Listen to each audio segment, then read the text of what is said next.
मित्रों, जय श्री राम, राधे राधे। दोस्तों, आइए श्री रामचरितमानस का अयोध्या कांड से हिंदी अक्षर पाठ करते हैं।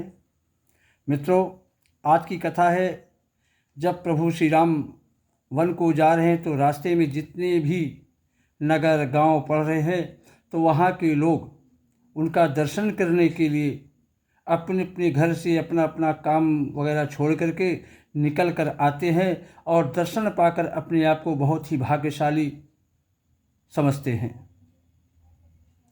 दोस्तों, गांव की नगर की जो स्त्रियां थीं उसमें सीता जी से श्री राम और लक्ष्मण जी के बारे में पूछती हैं कि ये लोग तुम्हारे कौन हैं देवी। तो सीता जी जब इस तरह पर पूछती हैं गांव की स्त्रियां, तो सीता जी बहुत ही संकोच में पड़ जाती है। हालांकि फिर बाद में वो बताती भी हैं कि ये हमारे पति हैं और ये हमारे देवर हैं। दोस्तों, वास्तव में अगर रामचरितमानस का ध्यानपूर्वक अध्ययन किया जाए, पाठ किया जाए, तो इससे समाज को और खुद अपने आप को बहुत बड़ी शिक्षा मिलती है, बहुत बड़ी सीख मिलती है।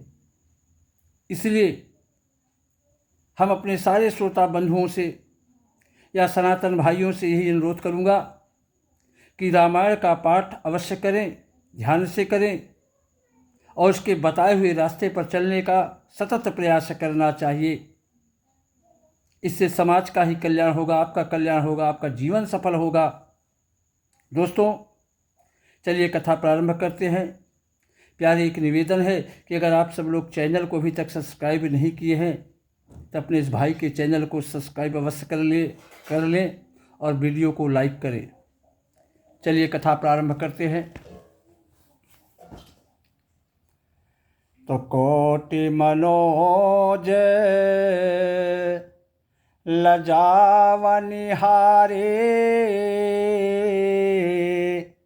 अशुमुखी कहूँ को आही तुम्हारे।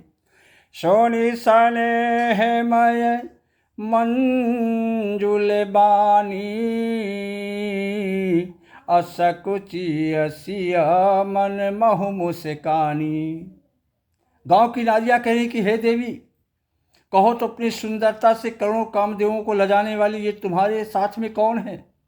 कोटि मनोज लजावन निहारे, और सुमुखी कहूँ को आही तुम्हारे। ये हे सुमुखी, हे सुंदरी, हे देवी, कहो तो अपनी सुंदरता से ये जो दोनों राजकुमार हैं, जो करोड़ों कामदेवों को लजा देने वाले हैं, ये तुम्हारे कौन लगते हैं। तो सुन स्नेहमय मंजुल बानी, असकुची सी मन महु मुस्कानी। उनकी ऐसी प्रेममयी सुंदर वाणी सुनकर सीता जी संकोच में पड़ गई और मन ही मन मुस्कुराने लगी कि तिनहि बिलोक की बिलोकत धरणी, और दुह सकोच सकुचति बरबरणी, और सकुच सप्रेम बाल मृग नैनी, और बोली मधुर वचन पिकबैनी। सीता जी बहुत ही संकोच में पड़ गई। उत्तम वर्ण वाली सीता जी उनको देखकर संकोचवश पृथ्वी की ओर देखती हैं। वे दोनों ओर के संकोच से संकुचा रही है। कौन कौन से दोनों ओर के संकोच हैं? ना बताने का भी संकोच है कि इनको अगर नहीं बताती हूं तो स्त्रियों को दुख होगा, गांव की स्त्रियों का, और बताने में भी उनको लज्जा आ रही है कि हमारे पति है, हमारे देवर है। हिरण के बच्चे के सदृश नेत्र वाली और कोकिल सी वाणी वाली सीता जिस संकोच कर प्रेम सहित बहुत ही मीठी वाणी में बोल रही है कि सहज शोभाय सौभाग्य तन गोरे, नामो लखन लघु देवर मोरे। बहुरी बदनु विधु अंचल ढाकी, अपियतन चितई भौ कर बाकी। सीता जी बता रही हैं कि हे देवी, ये जो सहज स्वभाव वाले सुंदर गोरे शरीर के हैं ना, उनका नाम लक्ष्मण है। ये मेरे छोटे देवर हैं। अब बहुरी बदन विधु अंचल ढाकी, अपीतन चितई भौ कर बाकी। और ये फिर सीता जी ने लज्जावश संकोच में अपने चंद्रमुख को आंचल से ढकती हुई अपने प्रीतम श्री राम जी की ओर देखकर भौहें टेढ़ी करके कहा कि खंजन मंझु तिरी छे नयननी, और निज पति कहु तिन्ही सिय सैननी। ये जो खंजन पक्षी के से सुंदर नेत्रों को तिरछा करके सीता जी ने इशारे से ही उन्हें कह दिया कि ये जो है ना, ये मेरे पति हैं, मेरे पति हैं। जब यह जानकारी गांव की स्त्रियों को हो जाती है तो इस प्रकार आनंदित तो होती, इस प्रकार प्रसन्नचित्त हो जाती है कि मानो गरीबों ने या कंगालों ने धन की राशि लूट ली हो। इस तरह वो प्रसन्नचित्त हो जाती है जब उनको जानकारी होती है।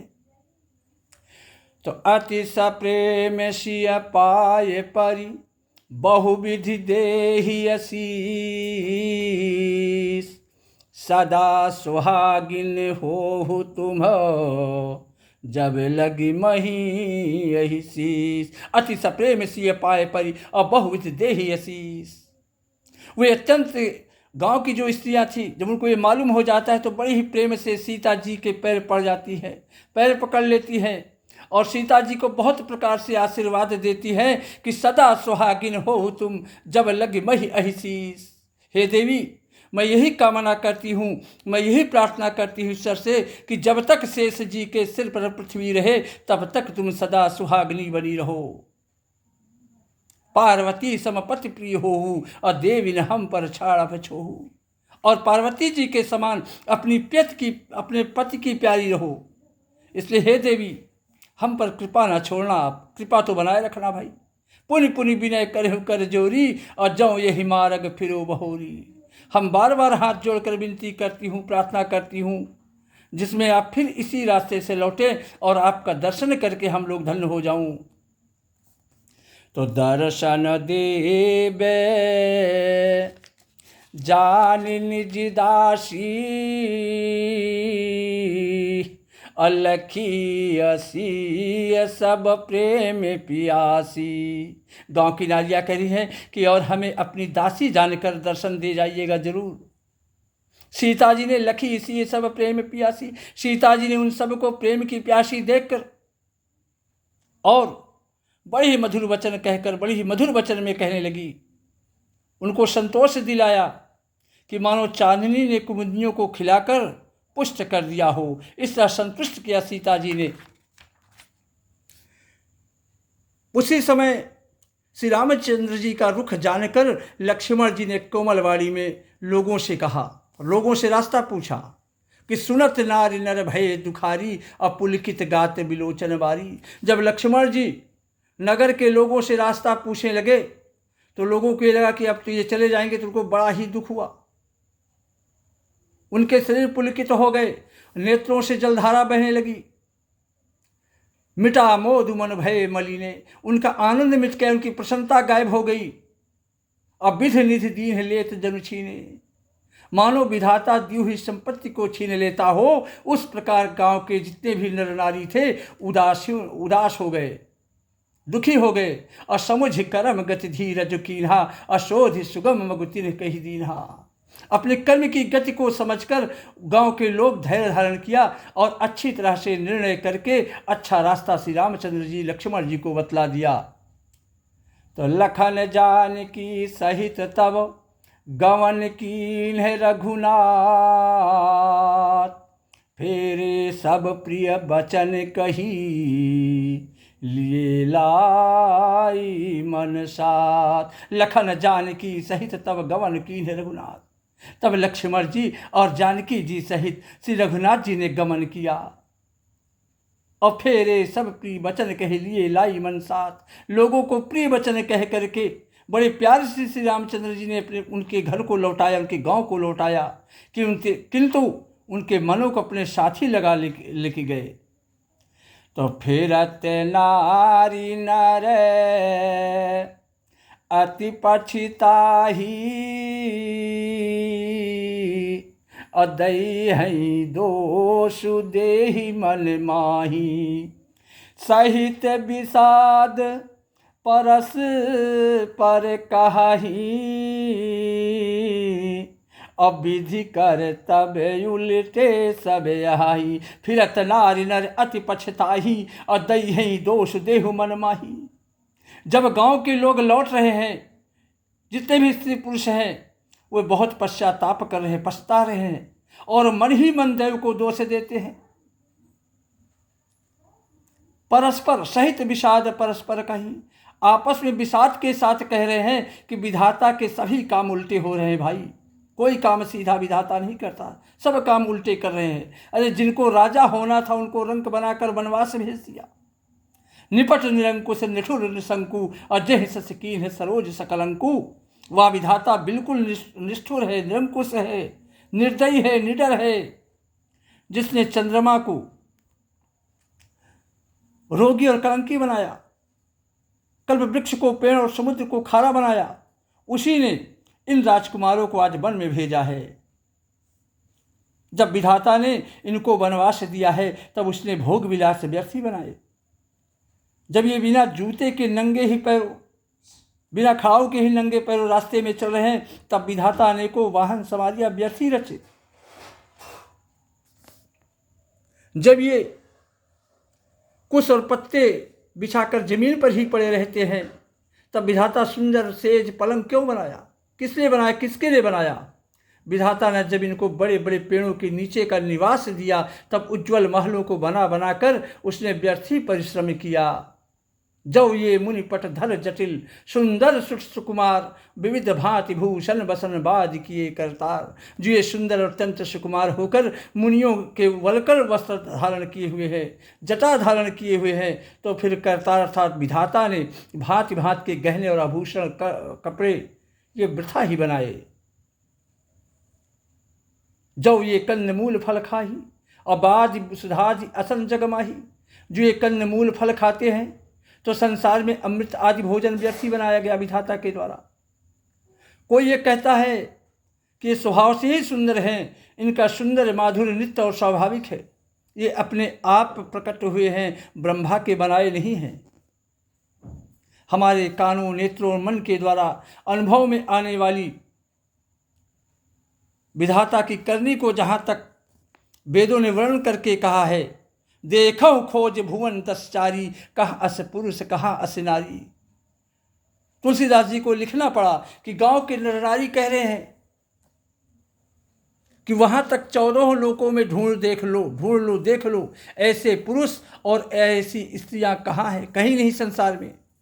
इसी से सिद्ध होता है कि ये विधाता के 14 लोकों से अलग हैं और अपनी महिमा ही अपने आप ही ये निर्मित हुए हैं, अपने आप ही ये अवतार लिए हैं।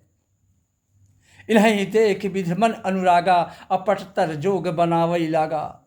इन्हें देखकर विधाता का मन अनुरक्त हो गया अर्थात मुग्ध हो गया। तब वह भी इन्हीं के उपमा के योग्य दूसरे स्त्री पुरुष बनाने लगा। उसे बहुत परिश्रम किया परंतु कोई उसकी अकटल में ही नहीं आए। इसी ईर्ष्या के मारे उसने इनको जंगल में लाकर छिपा दिया है, जंगल में भेज दिया है। कोई कहता है कि हम बहुत नहीं जानते। हाँ, अपने आप को धन्य अवश्य मानता हूँ क्योंकि इनका दर्शन हो गया और हमारी समझ में वे भी बड़े पुण्यवान हैं जिन्होंने इनको देखा, और जो देख रहे हैं और जो भविष्य में देखेंगे वो भी बहुत ही भाग्यशाली हैं।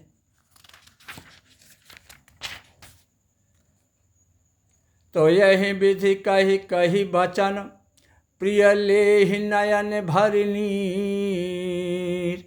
किमि चली है मार्ग अगम, सुठ सुकुमार शरीर। इस प्रकार वचन कह कहकर सब नेत्रों में प्रेमाश्रुओं का जल भर लेते हैं नगर के लोग, और कहते हैं कि अत्यंत सुकुमार शरीर वाले दुर्गम कठिन मार्ग में कैसे चलेंगे, कैसे वन में 14 वर्ष ये बिताएंगे। तो नारी शले है विकल बस हो ही, चकई सांझ समय जानु सोही। मृदु पद कमल कठिन मगु जानी, गहबरी हृदय कहीं बरबानी। नारी स्नेह विकल बस हुई, स्त्रियाँ स्नेह वश विकल हो जाती है, व्याकुल हो जाती है। मानो संध्या के समय चकवी